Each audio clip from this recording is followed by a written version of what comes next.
Here are 3 questions. What are you actually for?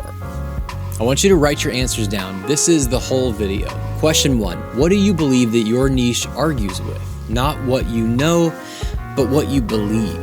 For me, I believe that tactical content is a trap and story is the only moat left. Half my niche disagrees, and it's understandable, and I don't even think they all know that they disagree, but I think that's part of what makes it so difficult and why I think it's a trap. That belief shows up in every video that I make. I am absolutely insane about showing up for what I believe, for what I see, from what my experience tells me.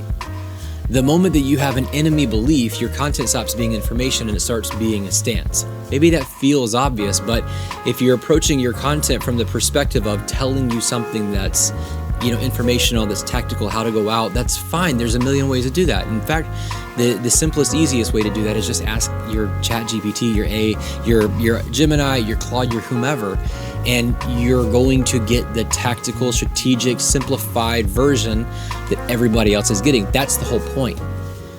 You've got to have your opinion on it, and you've got your opinion. And that doesn't mean that you have to be confrontational about it. Doesn't mean you have to be a jerk about it. But if you have a belief that your niche fights with and contends with, that's something that you should take a stance on and communicate in your content. Question 2, what happened to you that cannot be Googled? So I built a couple of pages that had been faceless, and between those pages, there's about 250,000 followers. I mentioned it earlier. They started out as faceless content, and then I walked away from faceless because I found it to be a dead end. I also wanted to just get in front of the camera, and I wanted to see if I could do this. And I can talk about that from the inside. You have one of these experiences.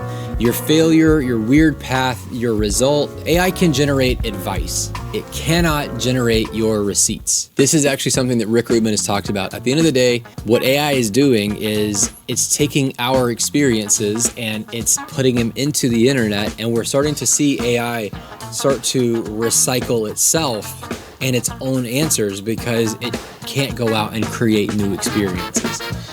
You and I have that ability to do that. And that's what gives us this lever that AI cannot pull. It can only take from what we learn, but it can't go out and create an experience on its own. There is a third question, and it's the one everyone skips because it feels too small.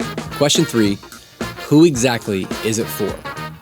Not musicians, not gym bros, not golfers, but a specific person at a specific moment. The creator who did the niche work and still gets 40 views.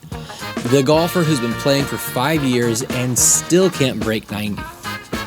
When that person watches you, they should feel found out. Every piece of content that someone has shared with you has thought to themselves, this is Cam, this is Steve.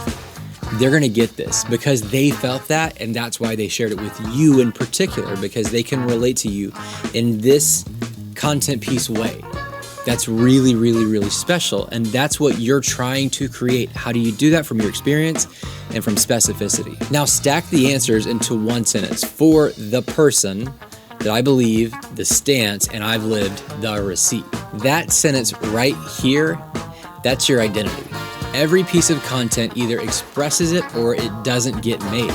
If you can't say this in every single piece of content, why are you making it?